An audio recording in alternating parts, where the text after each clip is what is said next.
नमस्कार। आज मैं आपके सामने अपराध की कोई नई घटना लेकर नहीं आया हूं। आज मैं आपको जो कंझावला कांड, जिसको सुल्तानपुरी कांड भी कहते हैं, जिसे अ, रोहिणी इलाके का कांड भी कहते हैं, जिसे अंजलि हत्याकांड भी कहते हैं, उसकी कुछ अपडेट्स हैं जो मैं बताने आया हूँ। बार बार आप लोगों ने अनुरोध किया है कि इसका कोई अपडेट हो तो मुझे बताएं। आपको ध्यान हो कि 31/1 यानी न्यू ईयर ईव में एक लड़की, नौजवान लड़की शालिनी, रात में कुछ शरारती लोगों ने, शराबी लोगों ने, जिन्होंने बहुत शराब पी रखी थी, अपनी बोलेनो गाड़ी से स्कूटी सवार दो लड़कियों को टक्कर मारी। एक लड़की शालिनी, अंजलि, वो उनके कार में नीचे फंस गई। वो उस गाड़ी को, जिसमें वो फंसी हुई थी, उसको लेकर करीब करीब 12 किलोमीटर तक उसको घिसटते हुए ले गए। और जब वो सड़क पर पड़ी हुई मिली तो उसका जो ब्रेन का जो मैटर होता है, ग्रे मैटर, वो नहीं था। पसलियां सब बाहर निकली हुई थी। ये सारी बातें मैंने 681 में 4 जनवरी को, घटना के 3 दिन बाद, किस्सा गोई परिवार के बहुत से लोगों के अनुरोध पर बताई थी। तमाम चीजें, उस समय इन्वेस्टिगेशन पूरी नहीं हुई थी, पूरी तो अब भी नहीं हुई है, लेकिन तमाम फैक्ट्स नहीं आए थे। उस दिन इसके बारे में बताने का एक मुख्य कारण यह भी था कि घटना की एकमात्र चश्मदीद गवाह निधि, जो उस समय अंजलि के साथ पिलियन राइडर थी, यानी स्कूटी में पीछे बैठी हुई थी, वो अचानक एक बहुत बड़े नेशनल टीवी पर अपीयर हुई और उसने उस रात की घटना के बारे में बताया। एकदम से बिल्कुल हल्ला हो गया और लगा कि बस अब तो सब चीजें क्लियर हो गई। इस तरह की बातें उसमें बताई गई। मैं जो आई बटन है ऊपर आज का, उसमें 681 एपिसोड को उसको क्लिक करके आप देखिएगा कि उस समय जितनी चीजें बताई गई थी, 4 तारीख के बाद सामान्य रूप से पब्लिक में उसको लेकर, यानी उस घटना को लेकर ढेर सारा बवाल हुआ। और इसी बवाल की वजह से कर लें, या ये रिएक्शन की वजह से कर लें, या इन अखबारों में, टीवी चैनल्स में जो एक झंझावात सा आया, दिल्ली पुलिस ने अपने special police commissioner Shalini Singh, बहुत नाम है इनका और बहुत तेज तर्रार महिला आईपीएस अधिकारी हैं, उनको पूरी घटना की जांच करने के लिए कहा गया। जो बिंदु मैंने उस समय बताए थे, ये कहा था कि इनकी जांच जरूरी है। पहला ये था, दीपक दहिया नाम का एक डेयरी संचालक, जिसका बयान सारे अखबारों में छपा था कि साहब वहां से निकलते ही, जैसे ही ये हमारे सामने से गई, मुझे कुछ आवाज भी आई और मैंने देखा कि गाड़ी के नीचे एक महिला घिसटती हुई जा रही है। मैंने कंट्रोल रूम को फोन किया। पहली बार में नहीं उठा, दोबारा उठा, और अपने बयान में उसने बताया कि मैंने 18-20 बार फोन किया होगा। मैं उस गाड़ी का पीछा करता रहा। रास्ते में उसे 2 पीसीआर वैन और 2 पिकेट भी दिखाई पड़ी। एक पीसीआर वैन से उसने, दीपक दहिया ने, मदद की गुहार भी की। और कॉल के बारे में वो बताता है कि सारी कॉल्स मेरे मोबाइल फोन पर रिकॉर्डेड हैं। एक कॉल तो इतनी लंबी थी कि करीब 9-10 मिनट के आसपास उस कॉल पर मैंने, वो जो पूछते गए कंट्रोल रूम वाले, में बताता गया कि इस जगह पे हूँ, इस जगह पहुंच गया हूँ, गाड़ी के नीचे वो फंसी हुई है, घिसकती हुई जा रही है। रास्ते में ये पीसीआर मिली थी, वो पीसीआर मिली थी, तमाम बातें उसकी उस पे इंटरनेट पर और अखबारों में छपी हैं। एक तो ये कि अगर ये बात सही थी,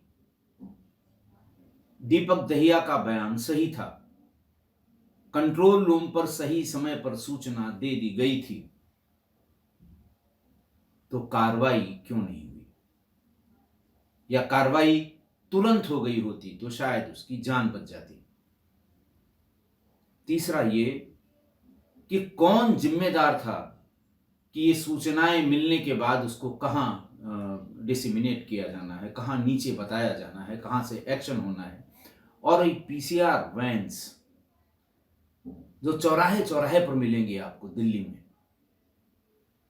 उनको बताने के बाद भी उनके कानों पे जूं क्यों नहीं रेंगी?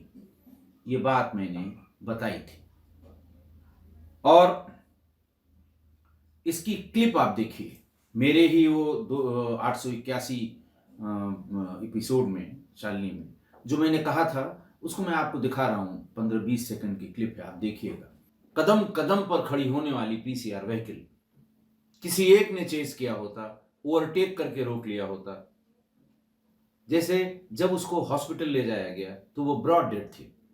डॉक्टर ने अफसोस किया और ये कहा कि अगर ये यहां पर जिंदा होती तो एक्सीडेंटल मामलों में, आपराधिक मामलों में नहीं, एक्सीडेंट के मामलों में हम कोशिश करते हैं और हमारी सक्सेस रेट अच्छी है।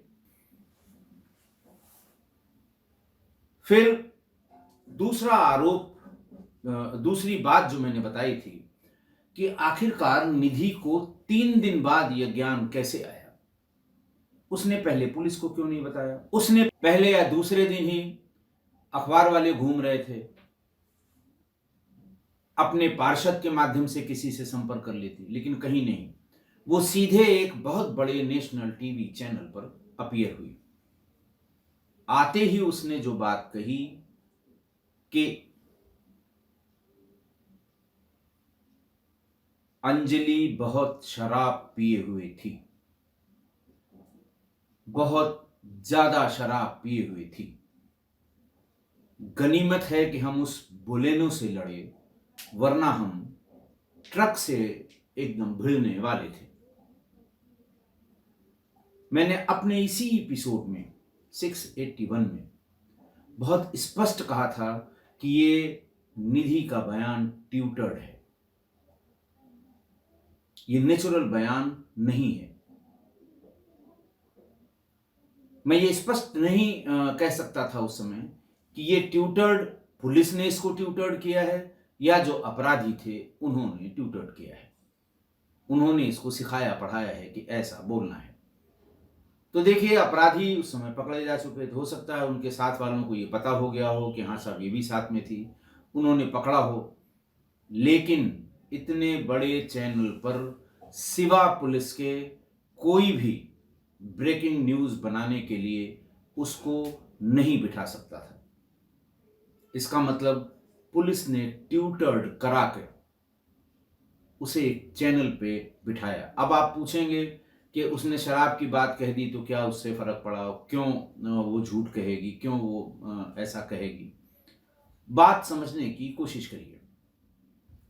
जैसे ही वो लाश मिली, दीपक दहिया ने बार बार कंट्रोल रूम को फोन बताया था, यह गाड़ी का नंबर बताया था। पुलिस फौरन गाड़ी के ओनर के पास पहुंच गई।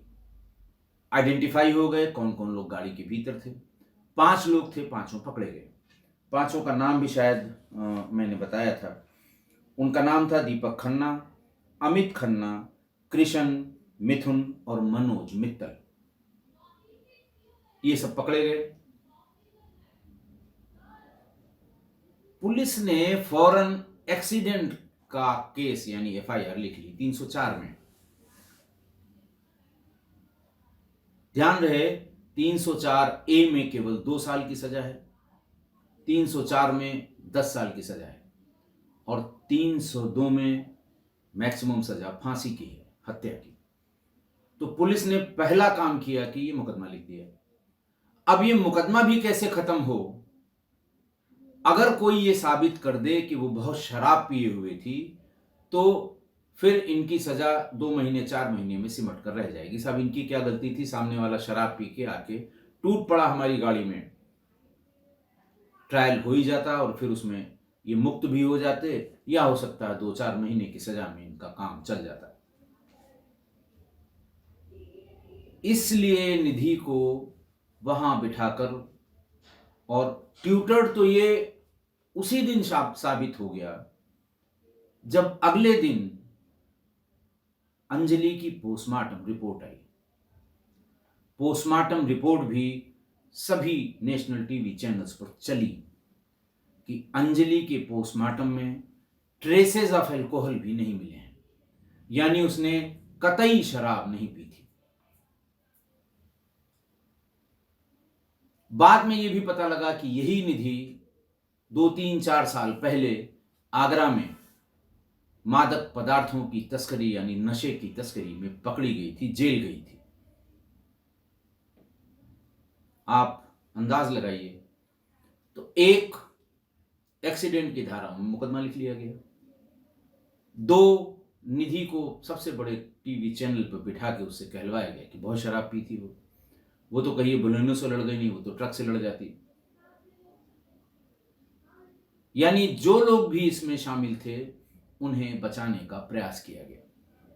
तीसरा, मैंने इसी में 681 में 4 जनवरी को बताया था कि सम्माननीय स्पेशल कमिश्नर दिल्ली पुलिस सागर प्रीत हुड्डा साहब बहुत उत्सुक प्रेस के सामने आए। पूरी प्रेस भरी हुई थी, लोगों के जहन में 100 सवाल थे। वो आए, 92 सेकंड बैठे और उन्होंने कहा कि अब हमें एक आई विटनेस मिल गया है। घटना के समय मृतका के साथ निधि नाम की एक लड़की थी। लोग हल्ला मचाते रहे, स्पेशल कमिश्नर साहब उठ के चले गए। आगे के किसी भी सवाल का जवाब देना उन्होंने मुनासिब नहीं समझा। इसीलिए तरह तरह की स्टोरीज, तरह तरह के सवाल नेट पर तैरते रहे। निधि के बारे में जो मैंने उस दिन कहा था 4 जनवरी को, उसकी भी क्लिप सुन लीजिए। निधि भी कोई ऐसा नहीं कि बहुत सही गलत जानने वाली लड़की थी कि साहब हम पुलिस को नहीं बताएंगे तो क्या मेरे साथ होगा, बताएंगे तो क्या होगा, इस तरह की नहीं लगती उसकी बातचीत से। और साधारण सी लड़की, घर वालों ने जरूर कहा होगा कि भाई हल्ला हो रहा है वो मर गई, अखबारों में निकला है वो मर गई, साथ के लोगों ने बताया होगा कि अंजलि की डेथ हो गई, तुम्हें पूरी बात पुलिस में बता देनी चाहिए। लेकिन वो पुलिस में नहीं आई। इसके 2 कारण हो सकते हैं। एक, घटना का कोई चश्मदीद गवाह नहीं था, हल्ला होना शुरू हो गया था, पुलिस निधि तक पहुंच गई, पुलिस ने निधि को बुलाकर उसे समझा दिया कि सारी बातें खत्म हो, इसके बाद इसका बहुत हल्ला न हो। ये मेरा अनुमान है, क्योंकि उसकी बातें किसी एक चीज पे बार बार जोड़ देना, या तो आरोपियों ने उसको ट्यूटर किया या फिर पुलिस ने उसको ट्यूटर किया, ये मैं स्पष्ट रूप से कह नहीं सकता। लेकिन जिस तरह का बयान वो दे रही है, कुछ टेक्निकल, कुछ नॉन टेक्निकल और कुछ बिल्कुल जिसके बारे में वो बता भी नहीं रही है।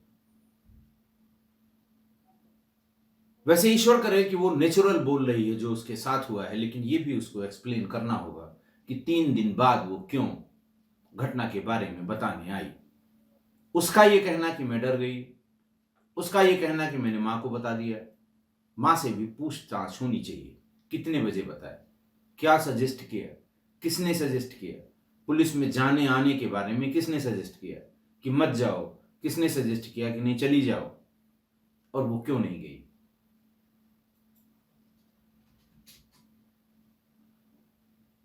ये बात सही है कि वो अकेली आई विटनेस, अगर उसके बयान को यकीन किया जाए तो अकेली आई विटनेस थी। घटना के बारे में उससे ज्यादा कोई नहीं जानता। तो इसलिए इस तरह के वहम, इस तरह के डाउट्स, इस तरह की गलत फहमियां क्यों होने दी जा रही हैं, या क्यों इसको दूर नहीं किया जा रहा है? इसे भी दूर किया जाना चाहिए। पूरा अगर देखना है तो आपको वो एपिसोड देखना पड़ेगा। आपकी सुविधा के लिए मैं वो क्लिप आपको सुनवा रहा हूं। जब बहुत हल्ला हुआ तो गृह मंत्रालय ने special commissioner Delhi police Shalini madam को एक इंक्वायरी रिपोर्ट सौंपी कि ये जितनी बातें उठ रही हैं, जैसे पीसीआर वैन ने रिस्पॉन्ड क्यों नहीं किया, कंट्रोल रूम ने जो सूचना आई थी उसको नीचे क्यों नहीं भेजा, पिकेट पे जो लोग सिर्फ इसी काम के लिए बैठे हुए थे, सिपाही दिल्ली पुलिस के, उन्होंने रिएक्ट क्यों नहीं किया।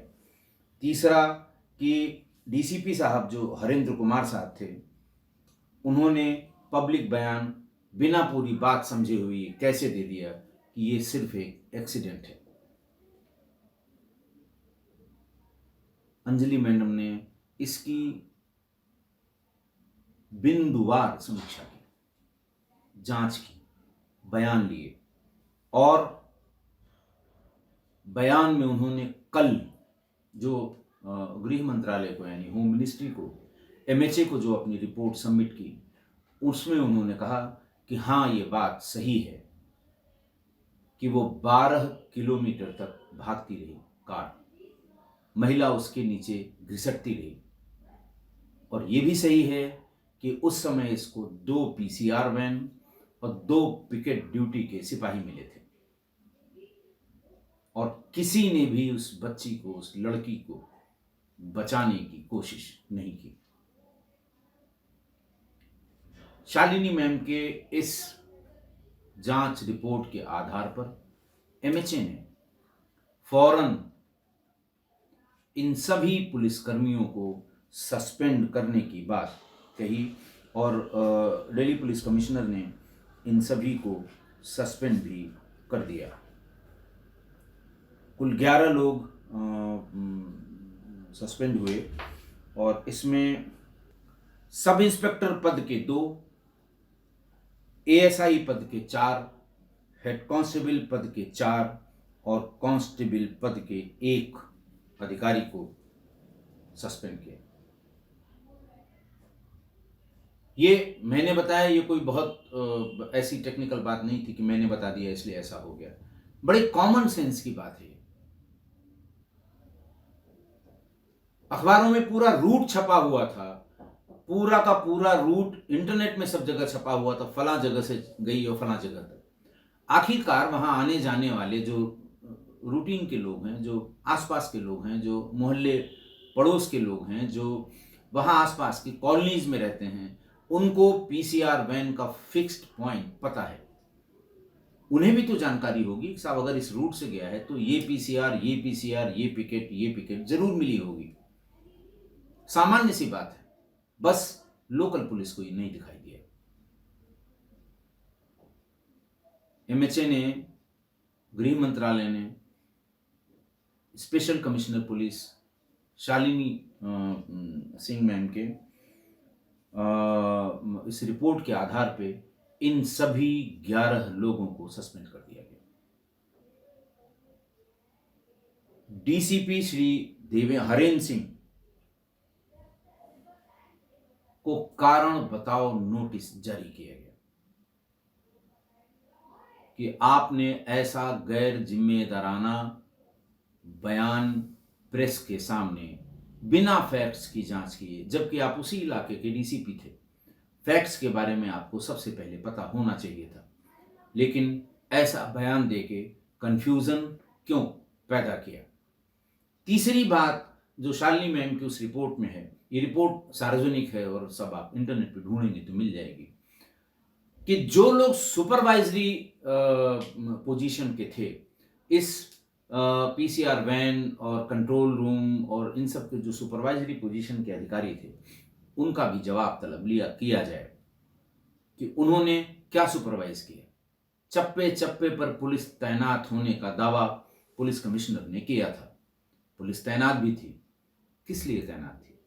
किसकी जिम्मेदारी थी ये तय करने, ये देखने की कि ये अलर्ट हैं कि नहीं है?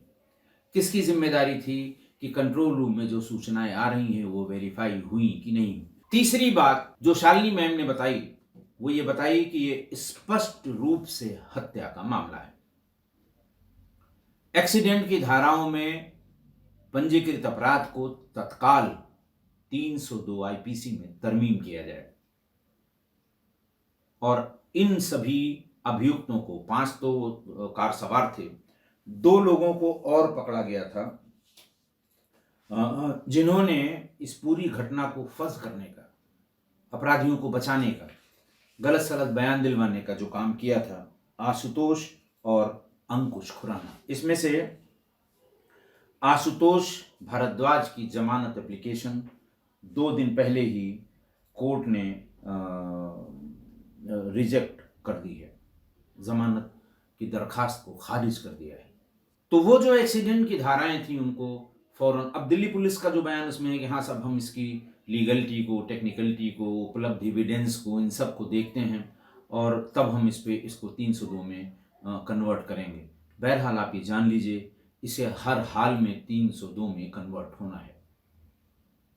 सीसीटीवी में भी और बाकी और एविडेंस के हिसाब से भी इन्हें पता था कि लड़की नीचे फंसी है। गाड़ी को 2-3 बार आगे पीछे किया गया था इस उम्मीद में कि अगर टायर में कहीं फंसी होगी तो वो आगे पीछे करने में वो फ्री हो जाएगा और गिर जाएगी, तभी भाग जाएंगे। जब वो नहीं गिरी उसमें से, फिर भी ये 12 किलोमीटर तक नीचे उतरने की जहमत किसी ने नहीं की और वो वहां पर लेके उसे भागते रहे। तो ये हत्या का स्पष्ट केस है। इसमें धारा 302 बढ़ानी है। अगली बात जो एमएचए ने पुलिस कमिश्नर के लिए को डायरेक्ट किया है वो ये है कि केस की तफ्तीश यानी इन्वेस्टिगेशन में कोई लापरवाही नहीं होगी और हर 15 दिन पर इसकी एक्शन टेकन रिपोर्ट या प्रोग्रेस रिपोर्ट गृह मंत्रालय को पुलिस कमिश्नर के माध्यम से सौंपी जाएगी कि इन 15 दिनों में पुलिस की तफ्तीश किस दिशा में गई। इन्हीं सब चीजों को देखते हुए दिल्ली पुलिस ने तमाम इसमें और बातें की हैं कि और सबूत जुटाने के लिए नेशनल फॉरेंसिक साइंस यूनिवर्सिटी की टीम को, गांधीनगर की जो नेशनल फॉरेंसिक साइंस यूनिवर्सिटी की 5 सदस्यीय टीम है, इसको बुलवाया है कि फॉरेंसिक ऑडिट गाड़ी का, स्कूटी का, मौके से जो चीज़ें बरामद की गई हैं उनका अच्छी तरह से फॉरेंसिक साइंस ऑडिट किया जाए, सबूत इकट्ठा किए जाएं, क्योंकि अब हर 15 दिनों पर इसकी प्रोग्रेस रिपोर्ट सबमिट करनी है। जो लोग ये कह रहे थे कि साहब ये क्या बात है, ये एक्सीडेंट आपने बता दिया, एक महिला आके बैठ गई, वो कह रही बहुत शराब पिए हुए है और उस पर पोस्टमार्टम रिपोर्ट में शराब आई नहीं है, तो आखिरकार ये किसके लिए? स्पेशल कमिश्नर साहब आए, 92 सेकंड में चले गए। किसके लिए है? किसको बचाने के लिए है? क्यों ट्यूटर्ड एविडेंस को, विटनेस को वहां पर भेजा गया? देखिए इसका कोई एविडेंस नहीं कि किसने ट्यूटर किया, किसने वहां भिजवाया, लेकिन इन्वेस्टिगेशन में यह पॉइंट जरूर होना चाहिए कि निधि को कैमरे के सामने स्टूडियो पर जाने के लिए किसने पैरवी की। Special commissioner police Shalini Singh madam की इस रिपोर्ट के बाद अब पूरी उम्मीद है कि अंजलि को न्याय मिलेगा। सस्टेन्ड इन्वेस्टिगेशन होगी, चार्जशीट जल्दी से जल्दी सबमिट करने के लिए एमएचए ने कहा है और एविडेंस इकट्ठा होंगे, ट्रायल होगा और हमें भी पूरी आशा और उम्मीद है रेयरेस्ट ऑफ रेयर केस में शामिल करके अपराधियों या जो इसमें मुलजिम हैं उनको कड़ी से कड़ी सजा अदालत से मिलेगी। मैंने सोचा आप बार बार अपडेट की बात कर रहे थे, तो पहली रिक्वेस्ट ये है कि आप 681 को पूरा देख लें। उस समय मैंने कितने बिंदु उठाए थे, बहुत छोटी थोड़ी जानकारी थी, और फिर कितने बिंदुओं पर स्पेशल कमिश्नर दिल्ली पुलिस ने जांच की और किसको किसको सही पाया, किसको किसको दंडित करने के लिए रिकमेंडेशन की, और अंजलि को न्याय मिल सके इसके लिए कौन कौन से कदम उठाने के लिए अंजलि मैम ने मिनिस्ट्री ऑफ होम अफेयर्स को अपनी रिकमेंडेशन दी है। मुझे उम्मीद है अब जरूर अंजलि को न्याय मिलेगा, हर हाल में अंजलि को न्याय मिलेगा।